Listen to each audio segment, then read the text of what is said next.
മറ്റ് ഇന്ത്യൻ ഭാഷാ സിനിമകളുമായിട്ട് കമ്പയർ ചെയ്യുമ്പോൾ മലയാള സിനിമ വളരെ ഭാഗ്യമുള്ള സിനിമയാണ്. എന്താ കാരണം വെച്ചാൽ പപ്പുവേട്ടൻ, ശങ്കരാടി സാറ്, ഒടുവിൽ ഉണ്ണികൃഷ്ണൻ, അങ്ങനെ നെല്ലിക്കോട് ഭാസ്കരചേട്ടൻ, അങ്ങനെയുള്ള ക്യാരക്ടർ ആക്ടേഴ്സ് എന്ന് പറയുന്നത് ഒരുപാട് പേര് നമുക്കുണ്ടായിട്ടുണ്ട്. അവരെല്ലാവരും നാടകത്തിൽ നിന്നും വന്നവരും ആണ്.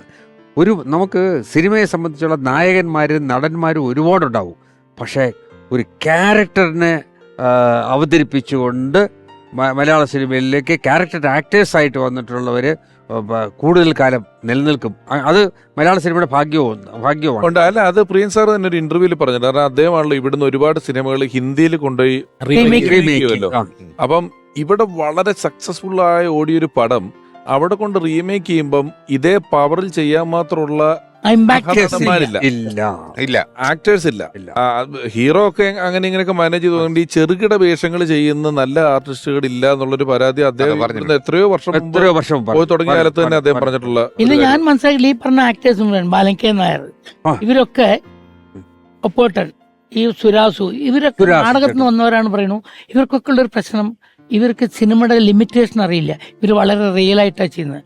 ബാലൻ നായരൊക്കെ ഉയർന്ന നാടകം അഭിനയിക്കുമ്പോൾ ആ നായികയുടെ മുടി പിടിച്ച് എടുത്ത് ഒരു 5 റീടേക്ക് കഴിഞ്ഞപ്പോൾ ആ കുട്ടി ഇവിടെ കഷണ്ടിയായി, മുടി മുഴുവൻ പറിച്ചെടുത്തു.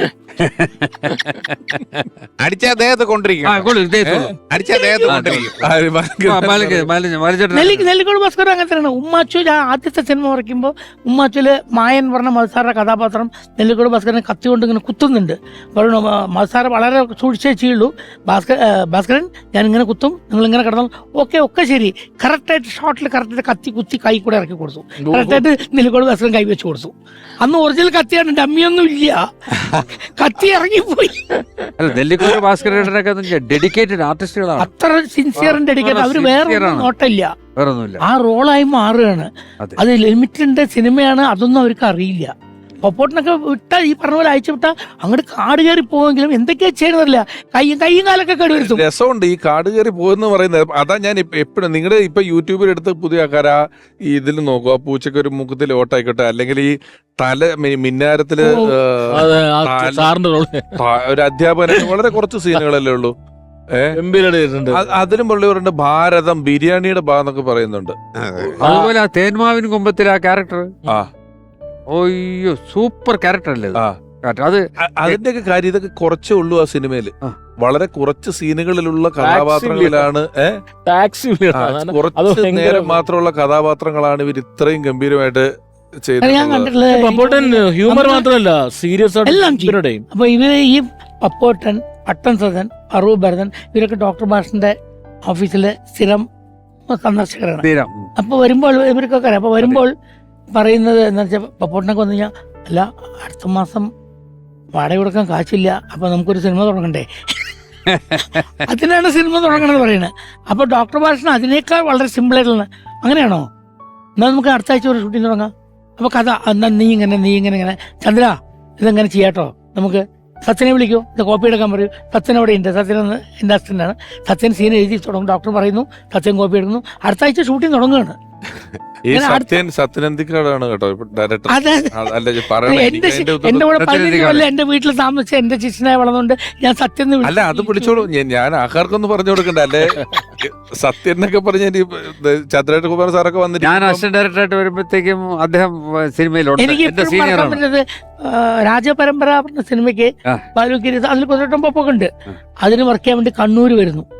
ഈ KPC പിള്ള പറഞ്ഞ പ്രൊഡക്ഷൻ മാനേജർ റൂമിലാണ് ഞാൻ കിടക്കാൻ കൊടുത്തിരിക്കുന്നത്. അപ്പോ എന്റെ അടുത്ത് ഒരു ദിവസം വന്നു, ഈ പിള്ളേരുടെ റൂമിൽ കിടക്കാൻ പറ്റില്ല കേട്ടോ. ഞാൻ ചോദിച്ചു എന്താ പ്രശ്നം. അപ്പൊ ഞാനും പപ്പുണ്ട്, പിള്ളേർ രാത്രി ഭയങ്കരമായിട്ട് കഴുത്ത് പിടിച്ച് നിലവിളിക്കുക ചെയ്യണം. കഴുത്ത് പിടിച്ച് നിലവിളിക്കേ എന്നിട്ട് ഞാൻ പപ്പോട്ടം പറഞ്ഞു, ഇവനെന്താ വട്ടാണ് കേട്ടോ, ഇവനെ ഉടനെ ട്രിവാൻഡ്രത്തേക്ക് പറഞ്ഞു വിടണം എന്നൊക്കെ പപ്പോട്ടം പറഞ്ഞു. അത് കഴിഞ്ഞിട്ട് ഷൂട്ടിംഗ് പാക്കപ്പായി. ഇപ്പൊ പിള്ളച്ചേട്ടൻ കണക്കുകൾ തീർന്നിട്ടില്ല പറഞ്ഞിട്ട് കണക്ക് എഴുതാൻ വേണ്ടി ഒരു റൂം മാത്രം ബാക്കി വെച്ചപ്പോ എന്റെ റൂമിൽ വന്നിട്ട് ഇരുന്ന് പിള്ളച്ചേട്ടൻ കണക്കുകൾ എഴുതണം. കണക്ക് എഴുതുന്ന സത്യൻ കട്ടിൽ കിടന്നുറങ്ങുന്നുണ്ട്. ഞാനും കുറെ ഇയാൾ കണക്ക് എഴുതിക്കൊണ്ടിരിക്കുന്നത് ഞാനും കിടന്നുറങ്ങി. രാത്രി അയ്യോ നിലവിളിക്ക് വെക്കാണ്. അപ്പോ എന്റെ മനസ്സിൽ ബാലുക്കേസ് പറഞ്ഞു വരുന്നതാണ് പിള്ളച്ചേട്ടൻ രാത്രി നിലവിളിക്കുന്നത്. അപ്പൊ ഞാൻ കണ്ണുമൂടി കിടന്ന് മനസ്സിലെപ്പിച്ച് ചോദിച്ചാൽ പിള്ളച്ചേട്ടനായിരിക്കും നിലവിളിക്കുന്നത്. സത്യന് ഇത് അറിയില്ല. സത്യൻ എന്നെ വിളിച്ച്, ചന്ദ്ര ആരോ കഴുത്ത് പിടിച്ച് നിലവിളിക്കുന്നുണ്ട്, ആരോ കൊല്ലുന്നുണ്ട്, ഒന്ന് എഴുന്നേക്ക് സത്യൻ എന്നോട്. ഞാൻ പറഞ്ഞു, അതൊന്നുമില്ല സത്യം ഉണ്ടാക്കിടന്നാൽ മതി. അല്ല ചന്ദ്ര എഴുന്നേക്ക് ചന്ദ്രൻ പറഞ്ഞാലും മനസ്സിലായില്ല. എന്നിട്ട് സത്യനെ ഇങ്ങനെ കട്ടിൽ ഇങ്ങനെ സ്ക്രോൾ ചെയ്ത് വന്നിട്ട് താഴത്ത് പിള്ളച്ചേട്ടൻ അവനെ വിളിക്കാൻ പിള്ളയാണ് കഴുത്ത് കൈവച്ചിട്ട് സ്വയം വെച്ചിട്ട് വിളിക്കുന്നത്. സത്യന് ഒറ്റ ചാട്ടാണ് വീടി മേലെ വീണിട്ട്. അയ്യോ. പിന്നെ അന്വേഷിച്ചപ്പോഴാണ് അറിയുന്നത് അത് ഒരു തരം എന്താ പറയുക, നമ്മൾ തണുത്ത സ്ഥലങ്ങളിലൊക്കെ പോയി കിടന്നാൽ ഡോറിൽ കൂടെ തണുത്ത കാറ്റടിച്ചാൽ ബ്രെയിനിലേക്കാണ് തട്ടുന്നെങ്കിൽ നമ്മുടെ ബ്രെയിനിൽ സെൽസ് കുറച്ച് ഇതാവുമ്പോൾ അവിടെ ഒരു വേരിയേഷൻ വരും. അപ്പോൾ സപ്പോസ് നമ്മൾ നെഞ്ചിൽ കൈവച്ച് കിടക്കണമെങ്കിൽ, അല്ലെങ്കിൽ തന്നെ നമ്മൾ ഉറങ്ങിക്കഴിഞ്ഞാൽ നമ്മുടെ കൈൻ്റെ ഒക്കെ വെയിറ്റ് കൂടുമല്ലോ. നമ്മൾ അലർട്ടായിരിക്കുമ്പോൾ നമുക്ക് കൺട്രോൾ ചെയ്യാൻ പറ്റും, മറ്റേ തളർന്നു കിടക്കല്ലേ. അതിൻ്റെ കൂടെ ഇതും കൂടി വരുമ്പോൾ ചെറിയ ബ്രീത്തിങ് പ്രോബ്ലം വരും. അപ്പോൾ അതിൽ നിന്നുണ്ടാവുന്ന ശ്വാസം മുട്ടൽ, അപ്പോൾ അവർക്ക് തോന്നുന്നത് അവരുടെ കഴുത്ത് ആരോ പിടിച്ച് ഞെക്കുകയാണെന്നാണ്.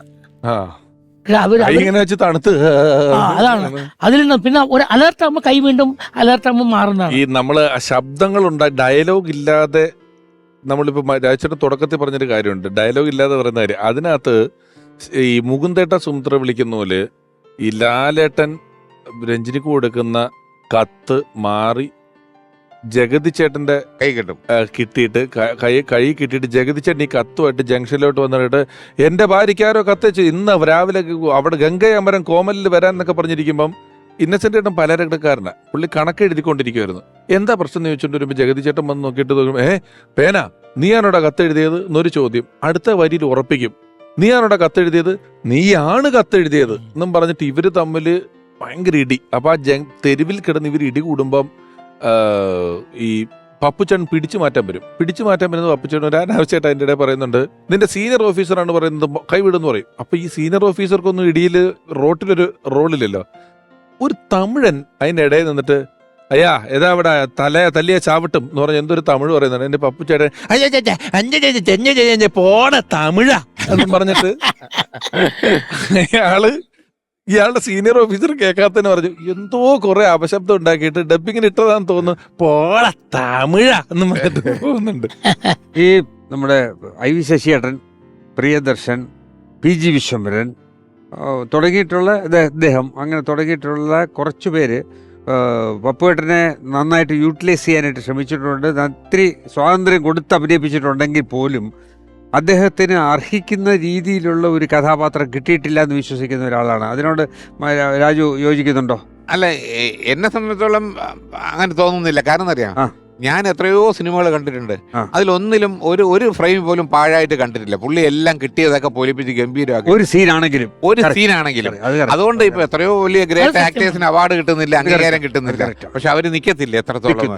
അത് സത്യമാണ് അല്ലേ? വന്നപ്പോ തൊട്ട് അദ്ദേഹം പോകുന്ന കാലം വരെയും പിന്നെ പപ്പോട്ടൻ ഉണ്ടാക്കിയ ഒരു റെക്കോർഡുണ്ട് മദ്രാസില്. ആ റെക്കോർഡ് ഇപ്പോഴും മദ്രാസ് കോർപ്പറേഷനിൽ കിടക്കുകയാണ്. എന്താ വെച്ചാൽ ഈ പട്ടം സദനും പപ്പോട്ടനും രാത്രി പോകുന്ന സമയത്ത് പപ്പോട്ടനാണ് പട്ടം സദനെ കൊണ്ട് വീട്ടിൽ കൊണ്ട് ഇറക്കേണ്ടത്. ഒരിക്കലും വീട്ടിലേക്ക് വഴി അറിയില്ല രണ്ടുപേർക്കും. അപ്പോൾ അവിടെ ഏരിയ പോയിട്ട് രാത്രി ഓരോ വീട്ടിൽ വിളിച്ചു ചോദിക്കും പട്ടം സദന്റെ വീട് ഏതാണ്. പപ്പോട്ടൻ ചോദിച്ചിട്ട് അവർ ചീത്ത പറയും, അയാളുടെ വീട് അയാളല്ല വണ്ടി ഇരിക്കണം, അയാളുടെ വീട് അയാൾക്ക് അറിയില്ലേ. അത് അറിയാത്തതുകൊണ്ടാണ് ചോദിക്കുന്നത്. പപ്പോട്ടിന് മലയാളം അറിയില്ല, തമിഴറില്ല. എന്നിട്ട് നാട്ടുകാരെ മുഴുവൻ ചീത്ത കേട്ടിട്ടാണ് അവിടെ കൊണ്ട് ഇറക്കുക. അവസാനം പപ്പോട്ടിന് ഒരു തീരുമാനത്തിലെത്തി, ഇനി നാട്ടുകാരെ തല്ലുകൊള്ളാൻ പറ്റില്ല, ചീത്ത പോലെ. അതുകൊണ്ട് എൻ്റെ സീറ്റിൻ്റെ അവിടെ ഒരു ബോർഡ് എഴുതി വെക്കാം, സദൻ സ്ട്രീറ്റ് എന്ന് എഴുതി വെച്ചു. ഇപ്പൊ കോർപ്പറേഷനിൽ അത് റെക്കോർഡാണ്, സദൻ സ്ട്രീറ്റ്. പിന്നീട് ഓട്ടോറിക്ഷക്കാരൻ മദ്രാസിൽ സദൻ സ്ട്രീറ്റ് എന്ന് പറയുന്ന പടപണിയിൽ ഒരു സീറ്റ് ഉണ്ട്, അത് ഈ പപ്പുച്ചേട്ടൻ എഴുതി വെച്ചാണ്. പപ്പോട്ടൻ എഴുതി വെച്ചാണ്. എന്ത് വാർത്തകൾ അതുകൊണ്ട് ഇപ്പോഴും ഉണ്ട്. കോർപ്പറേഷനിൽ സദൻ സീറ്റ് ഉണ്ട്. അത് വർഷങ്ങൾ കഴിഞ്ഞിട്ട് കോർപ്പറേഷൻകാർ വന്ന് നോക്കിയപ്പോ ഈ സ്ട്രീറ്റ് പേരെന്നാ, ഇത് പേര് സദൻ സ്ട്രീറ്റ്. ഓക്കെ, അതിൽ റെക്കോർഡിലാക്കി സദൻ സീറ്റായി. ഈ വീട് പട്ടം സദൻ ചേട്ടനെ കൊണ്ടാക്കാൻ വേണ്ടി വീട് അറിയാത്തോണ്ട് എഴുതി വെച്ചതാണ്. പപ്പോട്ടൻ ഐഡിയ കൊടുത്തിട്ട് ഒരു ബോർഡ് ഉണ്ടാക്കിയിട്ട് കാർഡ്ബോർഡിൽ ഉണ്ടാക്കിയിട്ട് അവിടെ കുത്തി വെച്ചിട്ട് പോയതാണ്. പിന്നെ ആട്ടോക്കാരൻ തന്നെ സദൻ സീറ്റിന് ബോർഡ് ഇരിക്കുന്ന ഇടത്തിൽ കൊണ്ടുപോയി വിടുന്നു. അങ്ങനെ പോയിട്ട് അത് സദൻ സീറ്റ് കോർപ്പറേഷനിലെ റെക്കോർഡിലായി. ഇതൊക്കെ വൻ ചരിത്രം കേട്ടോ. പേരുണ്ടായ കഥയാണ് പറയുന്നത്.